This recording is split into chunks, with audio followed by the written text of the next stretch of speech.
എല്ലാ കർമ്മങ്ങളെക്കാൾ ശ്രദ്ധയോടെയും ശുദ്ധിയോടെയും ചെയ്യേണ്ടതാണ് പിതൃകർമ്മം എന്നാണ് പറയുക. അതായത് പുല വാലായ്മ പോലെ പ്രസവിച്ച വാലായ്മ, പുലയല്ല വാലായ്മ, അതല്ലെങ്കിൽ കുടുംബത്തിൽ വേറെ ആരെങ്കിലും മരിച്ചിരിക്കുന്ന പുല ആചരിക്കുന്ന സമയത്ത് ഇത്തരത്തിലുള്ളതായ അശുദ്ധികളുള്ള ആളുകൾ അത് ആ സമയത്ത് അത് ചെയ്യരുത്. നമ്മൾ ഈ ബലി ഇടുന്നത് ഇതിന് പ്രത്യേക സ്ഥലങ്ങൾ, പുണ്യസ്ഥലങ്ങളോ അല്ലെങ്കിൽ നമുക്ക് വീടുകളിലോ ഒക്കെ ആയിട്ട് അങ്ങനെയൊക്കെ ഇടാൻ പറ്റുമോ? പിന്നെന്താ, അത് നമ്മുടെ വീടുകളിൽ തന്നെ ചെയ്യുമ്പോൾ എനിക്ക് തോന്നുന്നത് കുറച്ചും കൂടി, അതായത് ഈ ശുദ്ധം ഒക്കെ നോക്കുന്ന ആളുകൾക്ക് കുറച്ചും കൂടി കംഫർട്ടബിൾ ആയിട്ടുള്ള സ്ഥലം വീടുകൾ തന്നെയായിരിക്കും. ഇതിന്റെ രസകരമായിട്ടുള്ള കാര്യം എന്താണെന്ന് വെച്ച് കഴിഞ്ഞാൽ ഇതൊരു സ്ത്രീ പുരുഷ സമത്വം ഉള്ള ഒരു ചടങ്ങാണ്. ഈ വീട്ടിൽ മുതിർന്നൊരു പുരുഷനില്ല എങ്കിൽ മുതിർന്നൊരു സ്ത്രീ ആയാലും മതി. അതിൽ യാതൊരു പോരായ്മന്നോ കുറവെന്നോ ഒരു പകരക്കാരിയെന്നോ അങ്ങനെ ഒന്നുമില്ല. തിലാന്നം എന്നാണ് നമ്മൾ പിതൃക്ക് കൊടുക്കുന്നത്, എല്ലാം തിലാന്നമാണ്. അതായത് വീട്ടിൽ വെച്ച് തന്നെ ചെയ്യണം എന്ന നിർബന്ധമില്ല, ക്ഷേത്രത്തിൽ വെച്ച് തന്നെ ചെയ്യണം എന്ന് അതും നിർബന്ധമല്ല. ചെയ്യുക.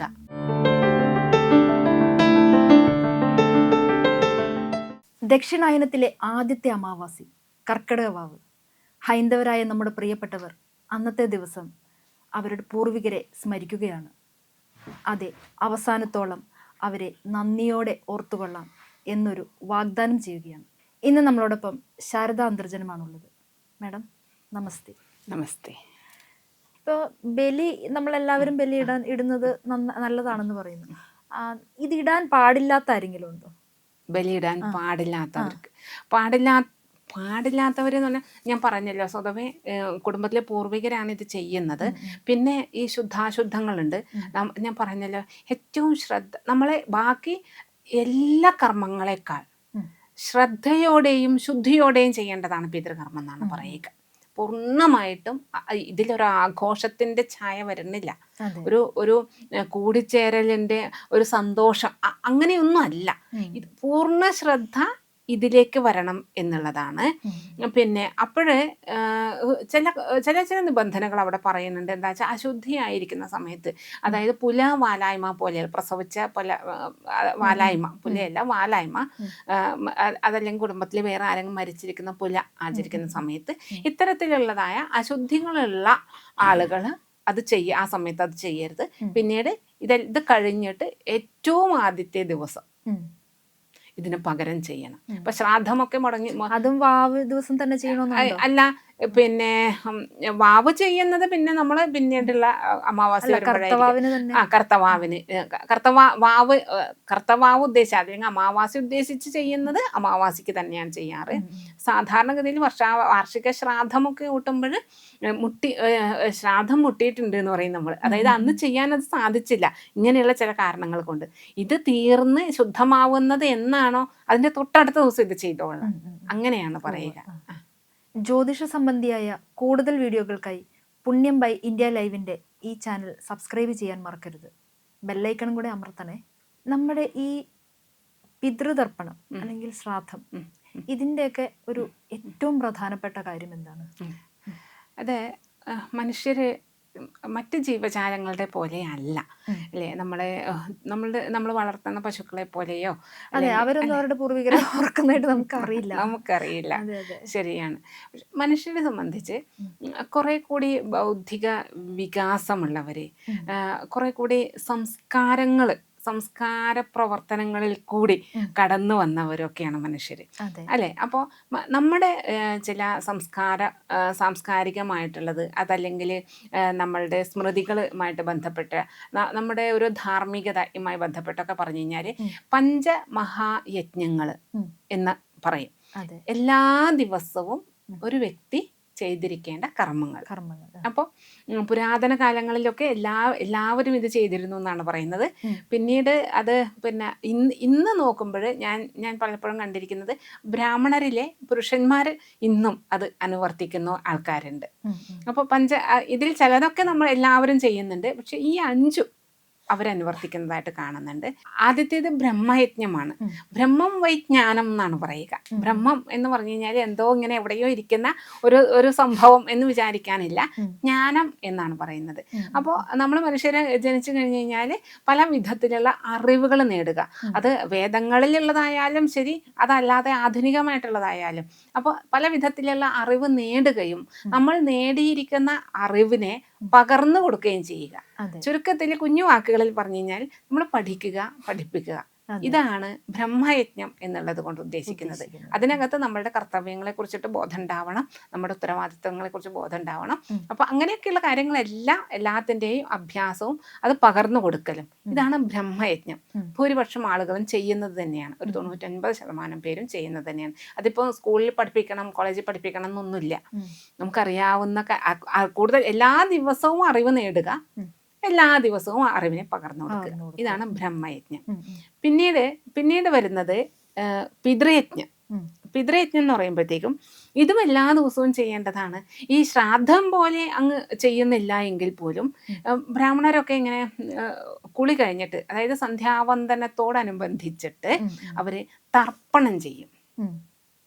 ദേവന്മാർക്ക് ഇങ്ങനെ വെള്ളം കയ്യിലെടുത്തിട്ട് എന്തോ അവർ സ്മരിക്കുന്നത് കാണാം, അല്ലെങ്കിൽ ധ്യാനിക്കുന്നത് കാണാം, എന്നിട്ട് തർപ്പണം ചെയ്യും. എന്തോ ഒരു മന്ത്രപൂർവകമായിട്ട് തർപ്പണം എന്നാണ് പറയുക.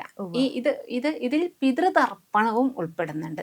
തൃപ്തിയാകും വണ്ണം ചെയ്യുക, അതാണ് തർപ്പണം എന്നുള്ളതിൻ്റെ അർത്ഥം. അപ്പോൾ തൃപ്തിയാകുവോളം പിതൃക്കൾക്ക് നമുക്ക് യാതൊരു ലോഭവും ഇല്ലാതെ അല്ലെങ്കിൽ ധാരാളം കിട്ടുന്നതാണ് ജലം. അതെ. അപ്പോൾ ആ ജലം കൊണ്ട് തന്നെ അവരെ മനസ്സിൽ നല്ലോണം ധ്യാനിച്ചിട്ട് അവർക്ക് തർപ്പണം ചെയ്യുക. ഇതാണ് പിതൃയജ്ഞം എന്ന് പറയുന്നത്. പിന്നീട് വരുന്നത് ഭൂതയജ്ഞം. ഭൂതയജ്ഞം എന്ന് പറയുമ്പോൾ പഞ്ചഭൂതങ്ങൾക്ക് വേണ്ടിയിട്ട്, നമ്മൾ പഞ്ചഭൂതാത്മകമാണ് നമ്മുടെ ശരീരം എന്നാണ് പറയുക. പൃഥ്വി, അപ്പ്, ജലം, തേജോ, വായു, ആകാശം എന്നൊക്കെ പറഞ്ഞിട്ട് ഭൂമി, മണ്ണ്, വായു, ജലം, ആകാശം പോലെയുള്ള ഈ 5 ഭൂതങ്ങൾ ചേർന്നതാണ്. 5 ഭൂതം എന്ന് പറഞ്ഞു കഴിഞ്ഞാൽ ദുർഭൂതങ്ങൾ എന്നൊന്നും വിചാരിക്കരുത്. 5 വസ്തുക്കൾ അങ്ങനെയൊക്കെ ചിന്തിക്കാവുള്ളൂ. അപ്പോൾ അവ ചേർന്നതാണ് ഈ പഞ്ചഭൂതങ്ങൾ. അപ്പോൾ പഞ്ചഭൂതങ്ങൾക്ക് വേണ്ടിയിട്ട് നമ്മൾ ചെയ്യുന്നതാണ് ഭൂതയജ്ഞം എന്ന് പറയുന്നത്. അഗ്നിക്ക് കൊടുക്കുന്നതോ, മണ്ണിന് കൊടുക്കുന്നതോ, ജലത്തിന് കൊടുക്കുക എന്ന് പറഞ്ഞാൽ നമുക്ക് ആവശ്യമില്ലാത്തത് കൊണ്ടുപോയിട്ട് വെള്ളത്തിൽ ഒഴുക്കുന്നതല്ല, അവയൊക്കെ സംരക്ഷിക്കുന്നതോ അതൊക്കെയാണ് പെടുക പഞ്ചഭൂതങ്ങൾ. അപ്പോൾ ഭൂതയജ്ഞം ഇതും നമ്മൾ ചെയ്ത് വരുന്നത് തന്നെയാണ്. അപ്പോൾ പിന്നീട് മനുഷ്യയജ്ഞമുണ്ട്. മനുഷ്യയജ്ഞം എന്താന്ന് വെച്ച് കഴിഞ്ഞാൽ സഹജീവി സ്നേഹമാണ്. അതല്ലെങ്കിൽ നമ്മളോടൊപ്പമുള്ള ആളുകൾക്ക് വേണ്ടിയിട്ട് ഒരു കരുതൽ. അത് മാത്രമല്ല, അതിലാണ് ഈ അതിഥി പൂജയൊക്കെ വരുന്നത്. പൂജ എന്നൊന്നും വിചാരിക്കേണ്ട.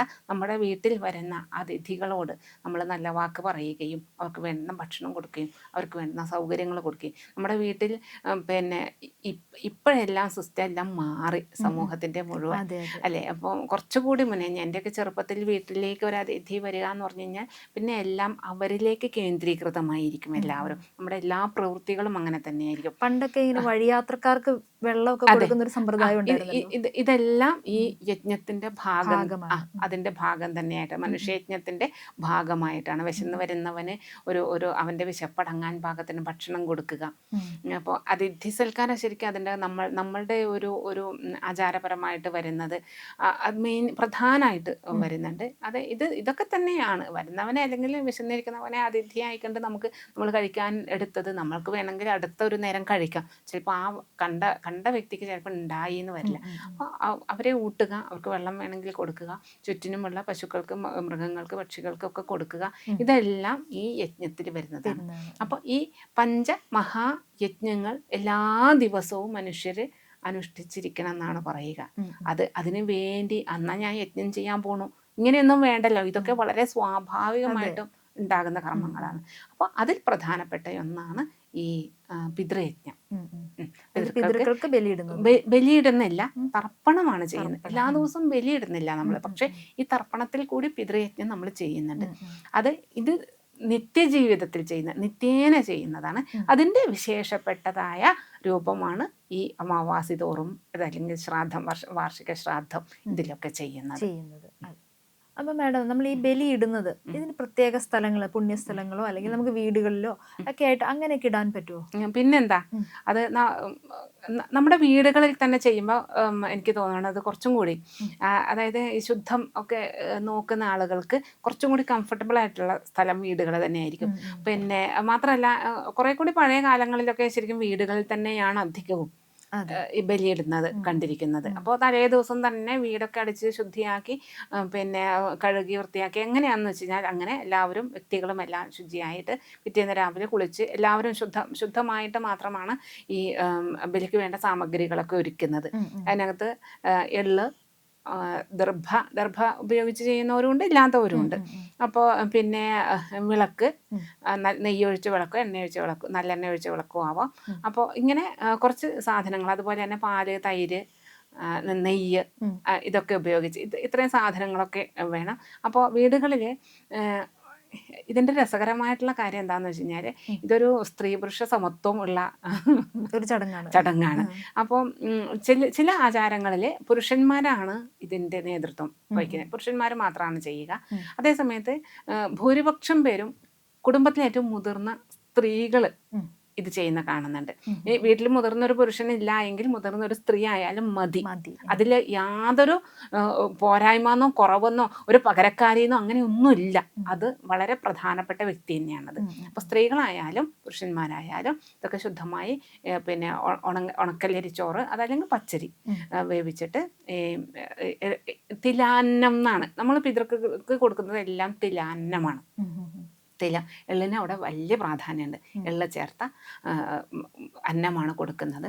അതിൽ തന്നെ ചില സമ്പ്രദായ പ്രകാരം നമ്മളുടെ നാനാ ജാതി മത വിഭാഗങ്ങളിൽപ്പെട്ടതാണല്ലോ നമ്മുടെ നാടെന്ന് പറയുന്നത്. ഹിന്ദുക്കളിൽ തന്നെ ഒരുപാട് ജാതി ഉപജാതി വിഭാഗങ്ങളൊക്കെ ഉണ്ട്. അതിൽ ചില വിഭാഗക്കാരൊക്കെ ഇത് പടിഞ്ഞാറ്റ എന്ന് പറയും, പൂജാമുറി. ഇതെല്ലാം കൂടി ഈ മുതിർന്ന വ്യക്തി ഈ പടിഞ്ഞാറ്റയിൽ കൊണ്ടുപോയി കിണ്ടിയിൽ വെള്ളം, അതായത് തീർത്ഥം അതുപോലെ ദീപം, ഇതിനോടനുബന്ധിച്ചിട്ടാണ് ഈ തൂഷനിലയിൽ പടിഞ്ഞാറ്റയിൽ കൊണ്ടുപോയിട്ട് വിളമ്പും. ഗണപതിക്ക് വിളമ്പും, മഹാവിഷ്ണുവിന് വിളമ്പും, അതുപോലെ അതിൻ്റെ കൂടെ നമ്മളുടെ പൂർവികർക്ക് വേണ്ടിയിട്ട് 3 തൂഷനിലയിൽ വിളമ്പും. പിന്നീട് അവരെങ്ങനെയാണെന്ന് വെച്ച് കഴിഞ്ഞാൽ ഇത് കൊണ്ടുപോയി പടിഞ്ഞാറ്റയിൽ വിളമ്പി വെച്ച് എല്ലാം റെഡിയാക്കിയിട്ട് പിന്നെ ഒന്ന് ഈ പുറത്തേക്ക് ഇറങ്ങിയിട്ട് ഈ വാതിലൊന്ന് അടച്ചിട്ട് നമസ്കരിക്കും. എല്ലാ പിതൃക്കളെയും മരിച്ചു പോയിട്ടുള്ള നമുക്ക് നമ്മളുടെ ജ്ഞാതിവർഗം എന്നാണ് പറയാട്ടോ, ബന്ധുവർഗം എല്ലാവരെയും നേരത്തെ നമ്മൾ ഒരു ഇതിൽ പറഞ്ഞു, നമ്മൾ പരിചാരകൾ ഉൾപ്പെടെ നമ്മുടെ പരിചയക്കാരുൾപ്പെടെ എല്ലാവർക്കും വേണ്ടിയിട്ടുള്ളതാണത്. അപ്പം അങ്ങനെ എല്ലാവരെയും മനസ്സിൽ സ്മരിച്ച് നമസ്കരിച്ച് കുറച്ച് നേരം അത് അടച്ചു വെക്കും. അത് കഴിഞ്ഞിട്ട് കൊണ്ടുപോയിട്ട് ഇതെടുത്തിട്ട് പുറത്ത് കാക്കയ്ക്ക് കൊണ്ടുപോയി കൊടുക്കും. ഇങ്ങനെയൊരു സമ്പ്രദായം നിലവിലുണ്ട്. ഇത് തന്നെ ഇനിയിപ്പോൾ വീടുകളിൽ ചെയ്യാനുള്ള അതിനെപ്പറ്റിയ അറിവില്ല, ഞങ്ങളിത് കണ്ടിട്ടില്ല, ഫ്ലാറ്റുകളിലൊക്കെ താമസിക്കുന്നു, ഇത്രയും സൗകര്യം ഞങ്ങൾക്ക് വീട്ടിലില്ല, വിഷമിക്കാനൊന്നുമില്ല. അടുത്തുള്ള ശിവക്ഷേത്രങ്ങളിൽ ചെയ്യാറുണ്ട്, വിഷ്ണു ക്ഷേത്രങ്ങളിലും ചെയ്യാറുണ്ട്. ശിവക്ഷേത്രത്തിലോ വിഷ്ണു ക്ഷേത്രത്തിലോ ആവാം. കഴിയുന്നതും ഈ ഒഴുകുന്ന ജലമുള്ളതാണ്. കർക്കിടക മാസത്തിൽ വെള്ളത്തിന് ദാരിദ്ര്യമില്ല. അതെ, തോടും പുഴയും കായലൊക്കെ നിറഞ്ഞു കിടക്കുന്നതാണ്. അപ്പോൾ ഒഴുകുന്ന നദീതീരത്തോ തോടിൻ്റെ എന്തായാലും ഒഴുകുന്ന ജലാശയത്തിൻ്റെ സമീപത്തുള്ള ക്ഷേത്രങ്ങളാണ് കുറച്ചും കൂടി നന്നാവുക. അപ്പോൾ അങ്ങനെ ശിവക്ഷേത്രവുമായിട്ടനുബന്ധിച്ച് ക്ഷേത്രത്തിനകത്തല്ല, പലപ്പോഴും ഇത് ക്ഷേത്രത്തിൻ്റെ പുറത്താണ് ഈ ശ്രാദ്ധാദി കർമ്മം അല്ലെങ്കിൽ പിതൃബലി തുടങ്ങിയിട്ടുള്ള കർമ്മങ്ങളെല്ലാം ക്ഷേത്രത്തിൻ്റെ പുറത്താണ് ചെയ്യുക, അകത്തല്ല. ഇത് കഴിഞ്ഞിട്ട് പിന്നെ സ്നാനം ചെയ്ത് ശുദ്ധമായിട്ട് വേണം അകത്തേക്ക് കയറണമെന്നുണ്ടെങ്കിൽ. അപ്പോൾ ആദ്യം അകത്ത് കയറി തൊഴുതതിന് ശേഷമാണ് ബലിക്ക് വേണ്ടിയിട്ട് നമ്മൾ റെഡിയാവാറ്. അപ്പോൾ അങ്ങനെ വിഷ്ണു ക്ഷേത്രത്തിലായാലും അങ്ങനെ തന്നെയാണ്. ഇപ്പോൾ നമ്മുടെ എറണാകുളത്ത് ഇപ്പോൾ ചേലാമറ്റത്തൊക്കെ വളരെ വിഷ്ണു ക്ഷേത്രം ആണ് പ്രധാനമായിട്ട് ചെയ്യുന്നതാണ്. അതുപോലെ ആലുവ ശിവരാത്രി മണപ്പുറത്ത് ശിവക്ഷേത്രമാണ്. അങ്ങനെ പ്രധാനപ്പെട്ട ശിവക്ഷേത്രങ്ങളിലും വിഷ്ണു ക്ഷേത്രങ്ങളിലോ ഇതിലേതായാലും മതി, രണ്ടായാലും അവർക്ക് തൃപ്തി തന്നെയാണ്. അപ്പോൾ അങ്ങനെ ഈ വീടുകളിലും ചെയ്യാം, അല്ലെങ്കിൽ ക്ഷേത്ര സങ്കേതങ്ങളിലും ചെയ്യാം. ഇനി ഇതുമല്ല എങ്കിൽ നമുക്കിതിനെപ്പറ്റി ഒന്നും അറിയില്ല, അങ്ങനെ നമുക്ക് പറഞ്ഞു തന്ന് ചെയ്യിക്കാൻ എവിടെയുണ്ട്? അതായത് വീട്ടിൽ വെച്ച് തന്നെ ചെയ്യണം എന്ന നിർബന്ധമില്ല, ക്ഷേത്രത്തിൽ വെച്ച് തന്നെ ചെയ്യണം എന്ന് അതും നിർബന്ധമല്ല. ചെയ്യുക, വൃത്തിയായി ശുദ്ധിയായിട്ടുള്ള സ്ഥലത്ത് വെച്ച് ഈ പിതൃശ്രാദ്ധം പിതൃബലി ചെയ്യുക എന്നുള്ളതാണ്. അതെ, ജന്മാന്തരങ്ങൾ താണ്ടി നാം ഇവിടെ വന്ന് നിൽക്കുമ്പോൾ നമ്മളെ ഇവിടേക്ക് നയിച്ച പൂർവികർക്ക് ബലിയർപ്പിച്ച് നമുക്ക് പുണ്യം നേടാം. ജ്യോതിഷ സംബന്ധിയായ കൂടുതൽ വീഡിയോകൾക്കായി പുണ്യം ബൈ ഇന്ത്യ ലൈവിൻ്റെ ഈ ചാനൽ സബ്സ്ക്രൈബ് ചെയ്യാൻ മറക്കരുത്. ബെല്ലൈക്കണും കൂടെ അമർത്തണേ.